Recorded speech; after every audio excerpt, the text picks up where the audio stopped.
Okay, so once again, guys, I've got some pretty horrible news.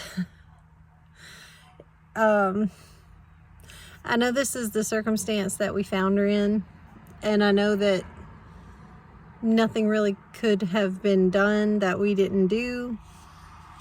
I feel like we did our best, so I don't guilt trip myself about this, and I don't feel like it's my fault. But it's just a sucky situation, and I don't like it.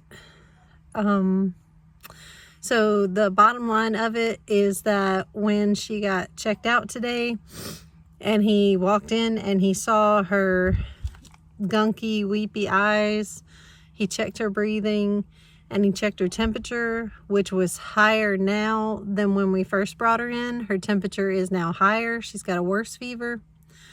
When he looked at all the symptoms and looked at how she was acting and how she looked, he said, "I'm very sorry, but this is bad."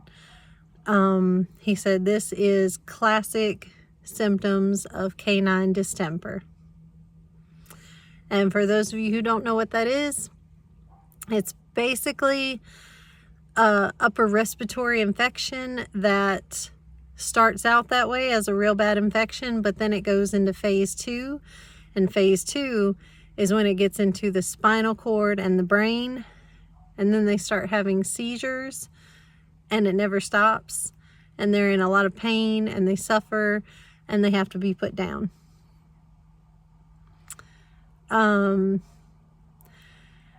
It's something that is easily prevented. It's so easy to prevent just by getting your dogs their first round of shots. That's one of the shots that's included when you take your puppy to get the shots, is preventing canine distemper. So easy to prevent. However, she did not get her shots when she was a baby. So again, that comes from how long she's been a stray, whether she was dumped as a baby or just never taken care of as a baby, I don't know. But either way, she never got her shots.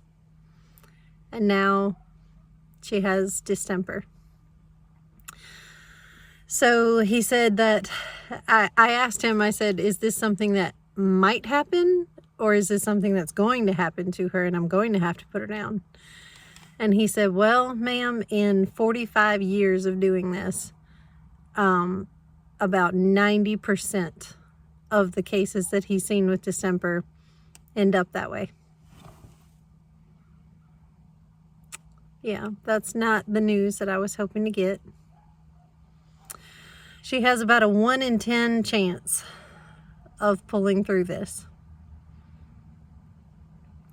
Now he did, sorry, I was checking something. He did try something new. He said, "We're going to try something different that we've never tried before." And I said, "Okay, I'm willing. Whatever it is, we're going to try it." He said, I'm going to go out on a limb here and try something a little bit different, a little bit radical.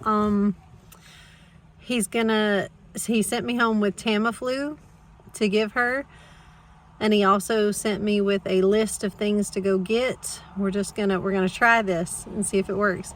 I'm gonna give her vitamin C every day.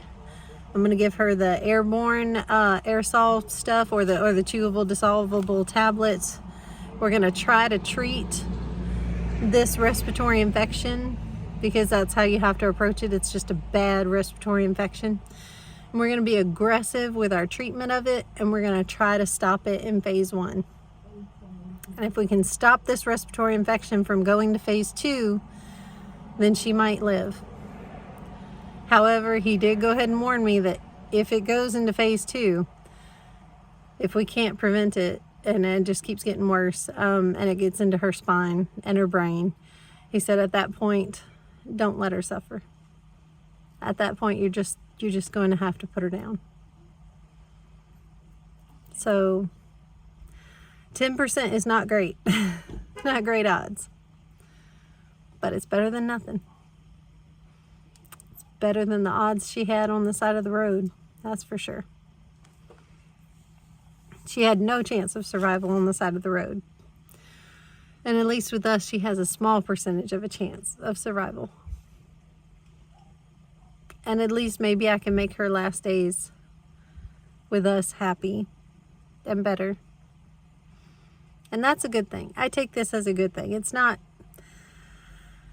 as sad as it seems. It's not as incredibly heartbreaking as one might think, because we made a difference here. Just think, if I had left her, if we had left her out there, it would have gone into step 2 distemper anyway, and she would have suffered greatly.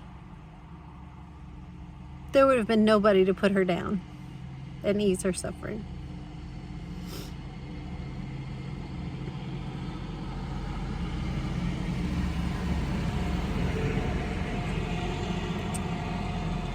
I'm really sorry for her discomfort right now in her respiratory infection.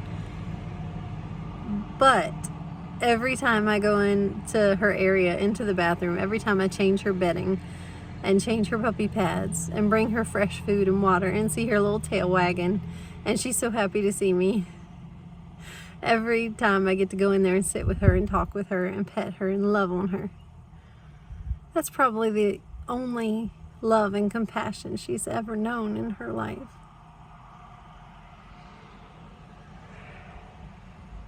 She knows that people care about her, that somebody loved her enough to try.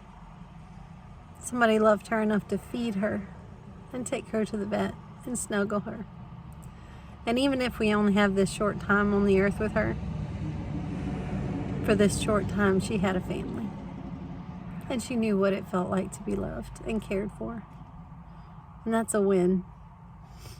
That's a good thing. That's why I do this. That's a win. And that's absolutely worth it to me. Absolutely. So I'm going to stop. I'm going to get off my soapbox and my pity party, and I'm going to tell Wes what's going on. I'm going to have to go tell him the news and tell my family and my kids what's going to happen now. And we're going to try. We're going to give it our very best shot, and that's all we can do. And I'm going to carry on with my day. I'm going to help Wes finish putting lights on the house. We're going to hang our stockings. I'm going to play Christmas music, and we're going to snuggle our sweet puppy. I'll see y'all in a minute.